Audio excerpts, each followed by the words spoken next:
The problem with many lenses nowadays is that they're actually all pretty good, just enough to get the job done. But this particular lens is not for the job.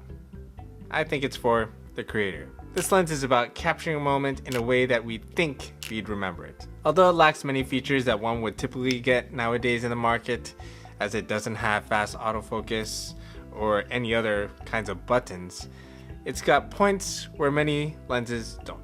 This is a 200mm lens from Kase. Let's talk about how a lens like this stands out in a time of other good lenses, and how lenses like this will make you a better creator in a way autofocus lenses can't. I found this lens while I was at NAB, and Kase was able to send out a copy for me to test and review, but this video is not sponsored by them. So I showed a good mix of photo and video for personal stuff, for church and social media. I've got most of my lenses that I need to get those shots. But a problem that I've been having lately is staying creatively inspired. As I was around at NAB listening to all these creators create, I couldn't help but feel motivated to create for myself again. The fact that most creators were able to make stuff with older tech challenged me even more. So when I saw the sample pictures that were coming out of this lens, I immediately got the creative spark to just go and do the thing that I wanted to do initially when I got all this camera gear. Make something. Just looking at the sample images from this lens, it just made me envision memories of my wife and I.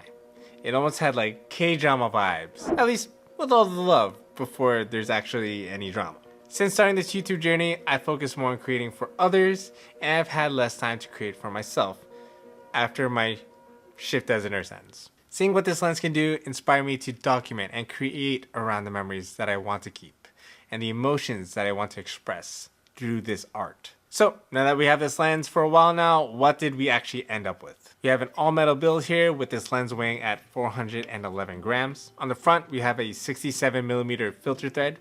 In the box, we did have a lens bag and a lens hood, but I don't really attach the lens hood. Looking around the lens, you'll see that we've got no buttons, locks, switches, or any other sealing. And because it's a manual lens, we normally have an aperture ring, but this lens has a fixed aperture at 5.6. So we'll just have to keep this in mind when we expose for our image and for what time of the day that we would actually be shooting. But more on that later. Let's go back up to the front element here. It's almost got a donut-like shape. It sounds counterintuitive to kind of block out your lens with something like this, but because of it, we're able to get unique bokeh. As a full-frame 200mm lens, this lens is limited to what you can shoot on top of its other limitations regarding the body. At 200mm, one would normally use this to capture speakers from the back of the room, perhaps capture athletes when shooting sports, landscapes, or even portraits. But because it's a manual focus lens, it's practically optimized for photography, and we're basically using it for portraits unless you can get some great lighting situation for a landscape shot. Normally one would catch bokeh with an open wide aperture of f1.2 or f1.8. By the way, this is a full frame lens. But since we're using a focal length of 200mm, we're still able to achieve the same kind of effect of getting good bokeh when our subject is close enough and there is a compression of the background. More of my sample shots to follow. As a manual lens, we do have the advantage of having a more consistent manual focus rack compared to that of mirrorless lenses with a fly-by-wire system. And this focus ring is smooth, so I have no complaints about it. If you use this lens for focus racking for video, you'll definitely see the exaggerated focus breathing, which I particularly like for this lens as it shows off its unique donut bokeh. As you focus rack back and forth, you'll find that the minimum focus distance is about 2 meters or 78 inches. How is this actually like when doing a photo shoot? Well, initially I used this lens during a Bible seminar that I was covering. Normally I'm a fan of focus peaking, but this lens really forced me to use focus magnification for my photos and videos. It took a while to get used to, but as I started nailing my shots, I started to enjoy using the lens a little more each time. But because I wasn't in an environment that had many lights for me to really show off this lens, I decided to take this to a park to be able to catch some more of this donut bokeh that caught my eye in the first place. I even picked up my 58mm Helios lens that is known for swirly bokeh, just to add to the vibes.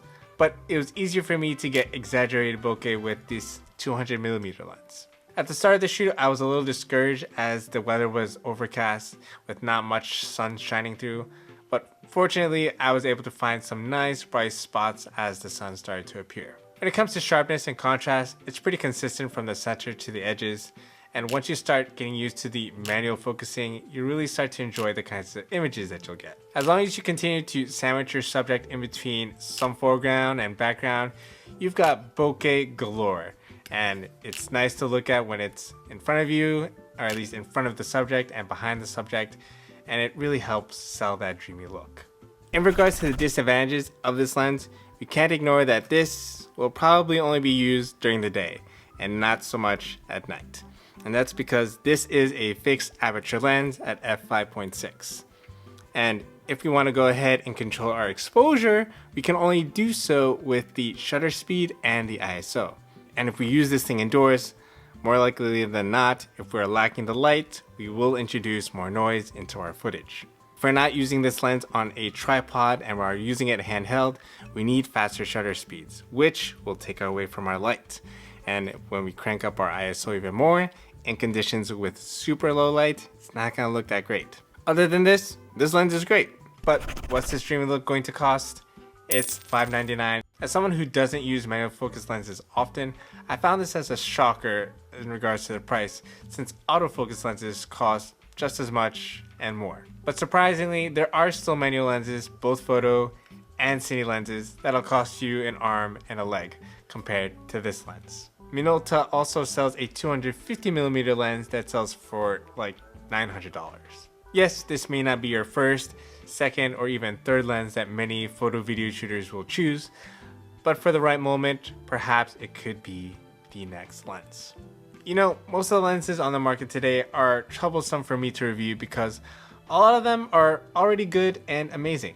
At some point, you're just basically nitpicking flaws between lenses for some details that may or may not be that big of a deal for most consumers, especially details they won't even see unless they really pixel peep.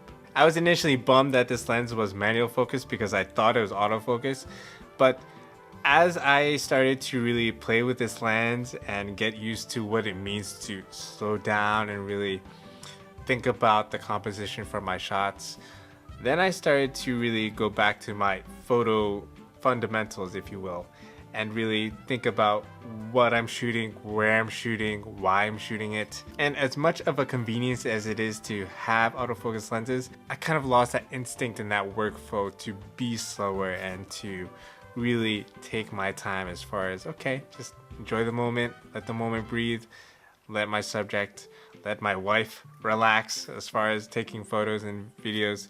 So yeah, if you really want to go ahead and step up your photo and video skills, try this lens. It can only make you stand out in a world full of perfect clinical autofocus lenses.